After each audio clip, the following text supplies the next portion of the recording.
Um homem morreu depois de ser esfaqueado dentro de um bar no município de São Miguel dos Campos. Isso aconteceu ontem à noite. A vítima chegou a ser socorrida, mas não resistiu aos ferimentos. O repórter Alan Garcia é quem traz mais detalhes desse crime. O crime aconteceu por volta das 11 horas da noite de ontem. O Valdemiro, que é a vítima, que tinha 63 anos, estava num bar em São Miguel dos Campos, numa confraternização. E as pessoas que estavam ali com ele contaram que o Antônio, que é o suspeito, chegou nesse mesmo bar e eles trocaram ali um olhar normal. Só que o Antônio não teria gostado desse olhar que o Valdemiro fez para ele. Foi o que o Antônio fez. Voltou para casa, pegou uma faca, retornou para o estabelecimento e matou o Valdemiro esfaqueado. O Valdemiro conseguiu ainda sair ali do bar, foi socorrido para a UPA, mas infelizmente chegou na unidade de pronto atendimento morto. Provavelmente deve ter ali uma hemorragia, tanto é que ele não morreu na hora, conseguiu ser socorrido, mas não resistiu às facadas. O Antônio foi preso, levado para a Delegacia Regional de Penedo. E quando chegou lá, que os policiais começaram a preencher a ficha dele, foi que descobriram que o Antônio já tinha matado uma pessoa em 2010. Só que naquela época ele conseguiu fugir para São Paulo. Voltou agora para Alagoas, tem aproximadamente 2 semanas, e já voltou fazendo mais outro crime. A polícia conseguiu prender dessa vez. Vamos ver o que a justiça vai fazer. De Mangabeiras, Alan Garcia. Uma imagem chocante e a gente continua contando mais sobre esse caso ao vivo com a repórter Mônica Hermílio, que vai trazer mais informações sobre a investigação da polícia. O suspeito de ter cometido esse crime, ele responde por um outro homicídio, certo, Mônica? Agora, o que teria motivado esse assassinato brutal na frente de várias pessoas dentro de um bar? Exatamente, Bia. Ele já respondia por um outro crime bem semelhante, também por motivo fútil e também se utilizando de arma branca. O delegado que está à frente desse caso, Rômulo Andrade, conversou, participou hoje à tarde, ouviu esse suspeito para entender o que é que levou ele a cometer esse crime tão bárbaro, Pelas imagens, a gente fica bastante chocada, porque ele já chega efetuando os golpes de arma branca. Eu já estou aqui ao lado do delegado, que vai conversar com a gente. Delegado, obrigada por nos receber. Boa noite. Em depoimento, o que é que o suspeito, o que é que o Antônio, o Valdemiro, ele falou? O que é que ele alegou para ter atacado o Antônio dessa forma? Boa noite. Na verdade, o Antônio Lino, que foi preso, ele alega que o Valdemiro estava olhando para ele e em determinado momento o Valdemiro se levantou da mesa, onde ele estava com os amigos, e foi em direção ao Antônio e levantou a blusa do Antônio. E ele alega também que o Valdemiro teria dado um tapa na cara, no rosto do Antônio. Então, isso deixou ele furioso. Ele voltou para a casa da mãe, onde ele está hospedado, pegou uma faca peixeira, retornou ao bar e já foi atacando a vítima, Ele só parou de esfaquear porque os frequentadores do bar e outros amigos do Valdemiro conseguiram contê-lo e fazer a prisão dele até que a polícia chegasse. Além do suspeito, o senhor conseguiu conversar com alguma testemunha? E se sim, o que é que eles disseram?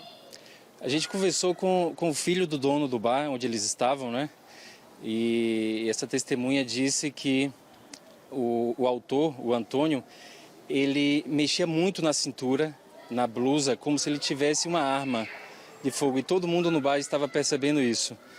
Ele ficava simulando que estava armado. Então isso motivou o Valdemiro se levantar e ir até a mesa dele e levantar a camisa para confirmar se ele estava com arma de fogo ou não. E assim que viu que não havia arma nenhuma, o Valdemiro voltou para a sua mesa e esse fato de que Valdemiro teria dado um tapa no rosto dele não procede, as imagens não mostram isso, as testemunhas também negam essa informação. E então ele decidiu cometer o homicídio porque se sentiu incomodado, molestado pelo Valdemiro, pelo fato do Valdemiro ter levantado a blusa dele. Há 10 anos atrás, ele cometeu um crime semelhante também por um motivo fútil. Ele pagou alguma pena por esse crime? Estava foragido? Qual era a situação dele? Pois é, há 12 anos atrás, né, ele cometeu um homicídio lá em São Sebastião, com uso de arma branca. Ele alega que a vítima de São Sebastião teria incendiado a casa dele, agredido o filho, mas essa informação também não procede. E, então, isso motivou ele a cometer o homicídio em São Sebastião. Logo depois desse homicídio, ele fugiu para São Miguel dos Campos, passou um tempo lá na casa da genitora e, em seguida, foi para São Paulo. Estava morando em São Paulo. Desde então, há uns 15 dias atrás, ele resolveu vir para São Miguel dos Campos, visitar a genitora. E por esse motivo, ele estava nesse bar, justamente nesse dia, e aconteceu essa tragédia que vocês viram. Ele já passou por audiência de custódia. O que é que acontece com ele a partir de agora? Então, nós fizemos a lavratura do auto de prisão em flagrante dele. Ele passou por audiência de custódia hoje pela manhã. O juiz decretou a prisão preventiva dele. Além disso, nós demos cumprimento ao mandado de prisão que ele tinha de São Sebastião. Já informamos nos autos daquele processo também.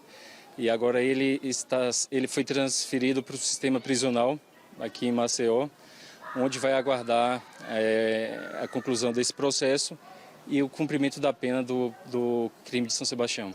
Delegado, vítima e autor do crime, eles se conheciam, tinham alguma ligação, já tinham algum contato, ou foi a primeira vez que eles estavam no mesmo lugar que eles se viam? Não se conheciam, nunca tinham se visto. Inclusive, a vítima não é de Alagoas, estava aqui para uma confraternização do trabalho. Conversamos com as pessoas do bar também. O dono do bar disse que nunca tinha visto nenhum dos dois lá no local. Assim, mais uma certeza para nós de que eles não se conheciam e que a motivação teria sido essa mesma, essa banalidade aí dele ter se incomodado com a vítima, porque a vítima foi averiguar se ele estava armado ou não. Tem gente que já sai de casa com a intenção de fazer o mal, né?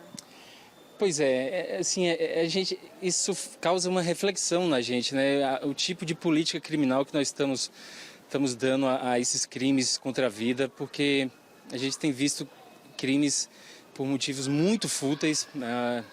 Estou numa investigação em que o motivo do homicídio foi um conselho que um amigo deu para o outro.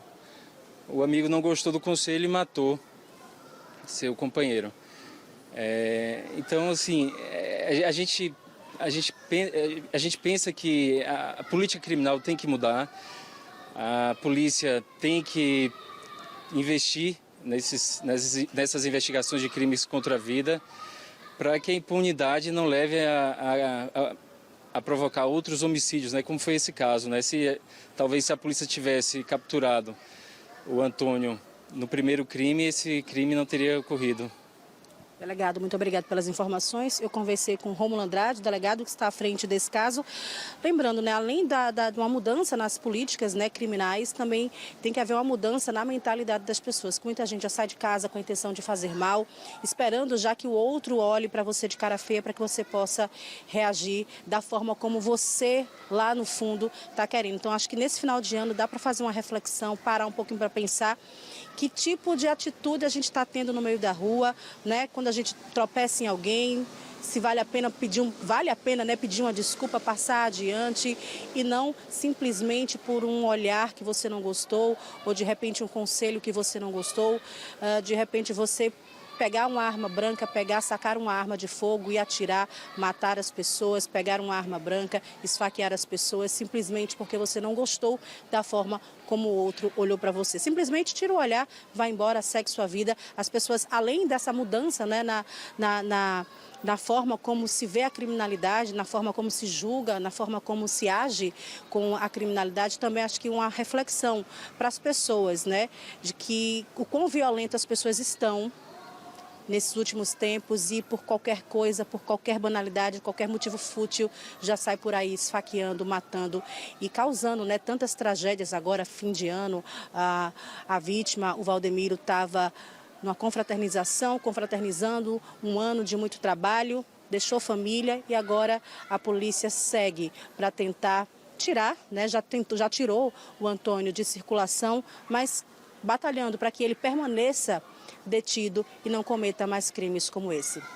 Bia. Mônica, eu queria que você segurasse um pouquinho aí o delegado, doutor Rômulo Andrade, que tocou num ponto muito sensível de toda essa discussão sobre política criminal. E é muito bom quando a gente tem um delegado que topa falar sobre esse assunto, né, que topa ir mais profundamente nessa questão, no cerne da questão, né, sobre a maneira como as pessoas estão sendo presas e liberadas.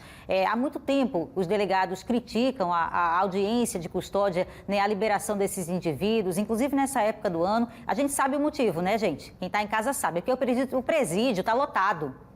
O presídio está tão lotado que não cabe mais preso. Aí o Estado diz assim, ó, folga um pouquinho, bota esse povo para casa, esse daqui matou só um, mas foi só o primeiro, libera que não cabe mais aqui não. A verdade é essa. Eu sei porque eu sou repórter de polícia e a Mônica, minha amiga, também. A gente vem da escola de polícia e quantas vezes a gente ouviu o delegado de polícia falar isso. Muitos são revoltados com a audiência de custódia, porque dá trabalho para prender um cara desse. Um criminoso, quanto mais. O cara levanta, ele nem pisca, ele pega uma faca peixeira e enfia nas costas da vítima sem a vítima esperar. No meio de um bar, na frente de várias pessoas. Que correção esse cara teve, né? Que atitude ele teve? Ele ficou quanto tempo? O delegado, eu queria saber do senhor, sinceramente, porque é revoltante, de fato, a sensação que vocês, que são da polícia, têm de saber que prenderam uma pessoa, o cara ficou preso, teve um primeiro crime, foi liberado, foi para São Paulo, voltou, já delinquiu de novo. Queria só que o senhor lembrasse quanto tempo ele ficou preso, foi liberado e voltou a matar pessoas aqui no nosso estado. Só o histórico desse criminoso, quanto mais eu queria que o senhor lembrasse para quem está em casa.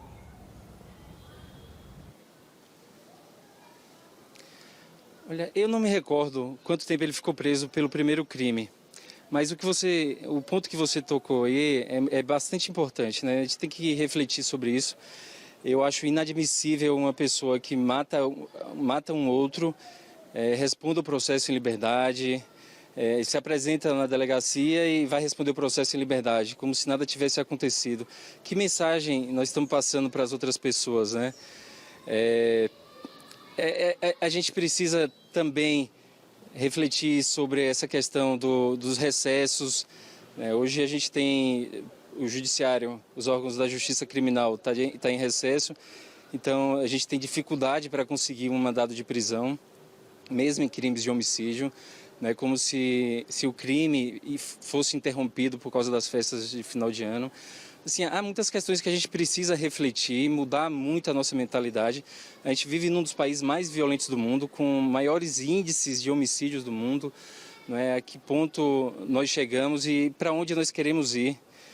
Se a gente vai querer continuar vivendo num lugar assim tão violento, onde as pessoas morrem por qualquer motivo, por qualquer razão, mais banal que seja, por um olhar, né, que a outra pessoa não gostou, por um conselho que a outra pessoa não gostou, se acha no direito de tirar a vida de uma outra pessoa, né? E a gente sabe que isso aí é uma tragédia que vitimiza não apenas a pessoa que morre, né? Essas pessoas têm filhos, têm esposas, né? Então são crianças órfãs, são viúvas que você acaba deixando aqui na terra, né? Então, assim, vale a pena muito refletir. Os órgãos de justiça criminal precisam refletir esses posicionamentos, especialmente em crimes contra a vida, né? Porque a gente não está indo para um lugar muito bom desse jeito.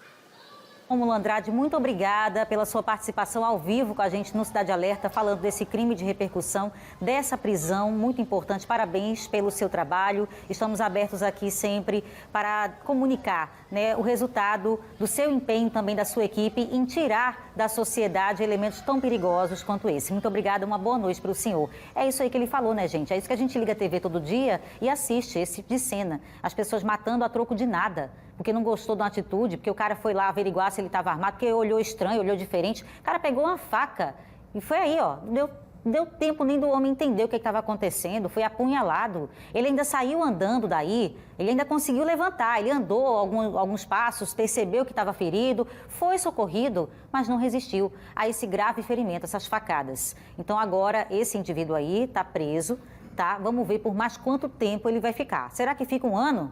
Será que agora ele fica pelo menos um aninho na cadeia? Sei não, viu? Eu tenho minhas dúvidas. Vamos continuar acompanhando esse caso e espero que a gente não precise falar mais de crimes, pelo menos não dessa criatura. Que ele já matou pelo menos 2 pessoas aqui no mundo, pelo menos 2. Foi preso agora. Vamos ver por mais quanto tempo ele vai ficar atrás das grades.